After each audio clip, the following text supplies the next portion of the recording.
कभी कभी सबसे छोटी आवाज ही सबसे बड़ा बदलाव ला सकती है। ये कहानी है एक छोटे से मेंढक की, जिसे सबने कमजोर समझा, लेकिन एक दिन उसी ने साबित कर दिया, फर्क आवाज की ताकत से नहीं, दिल की सच्चाई से पड़ता है। एक शांत सा जंगल था, जहाँ एक बड़ा सा तालाब हुआ करता था। लेकिन इस साल बारिश नहीं आई।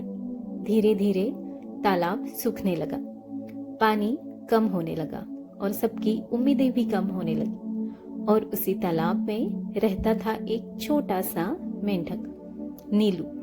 नीलू बाकी मेंढकों जैसा नहीं था। उसकी आवाज बहुत धीमी थी।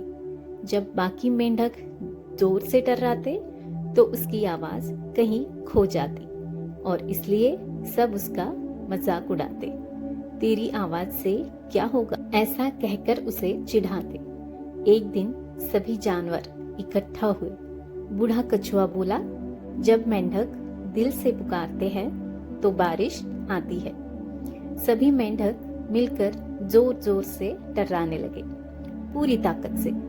लेकिन आसमान शांत रहा। धीरे धीरे सबने कोशिश छोड़ दी। अब कुछ नहीं होगा, ये सब ने सोच लिया, हम खत्म हो जाएंगे। नीलू एक कोने में बैठा था। उसकी आंखों में आंसू थे, लेकिन इस बार उसने हार मानने का फैसला नहीं लिया। रात हो गई, सब लोग सो गए, लेकिन नीलू जाग रहा था। वो धीरे से तालाब के बीच गया और आसमान की तरफ देखा।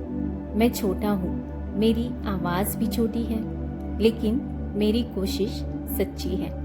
और उसने धीरे धीरे टर्राना शुरू किया। उसकी आवाज धीमी थी, लेकिन लगातार थी।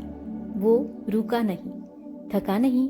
कुछ देर बाद एक छोटा सा मेंढक जागा। उसने नीलू को देखा, वो भी उसके साथ टर्राने लगा। फिर एक और, फिर एक और। धीरे धीरे पूरा तालाब फिर से गूंजने लगा, लेकिन इस बार आवाज में शोर नहीं था, एकता थी। आसमान में बादल आने लगे, हवा चलने लगी और फिर पहली बूंद गिरी। सब खुश हो गए। तालाब फिर भरने लगा। जानवर झूम उठे।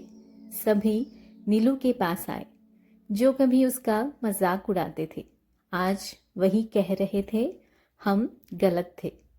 बूढ़ा कछुआ मुस्कुराया और बोला, बदलाव आवाज की ऊंचाई से नहीं, दिल की सच्चाई से आता है। नीलू मुस्कुराया। अब उसकी आवाज भले ही धीमी थी, लेकिन उसका असर पूरे जंगल में गूंज चुका था। इस कहानी से हमें ये सीख मिलती है कि आप छोटे हो सकते हैं, लेकिन आपकी कोशिश बड़ी हो सकती है। अकेले शुरू करो, लोग खुद जुड़ते जाएंगे। सच्ची मेहनत और सच्चा दिल आखिरकार बदलाव जरूर लाते हैं।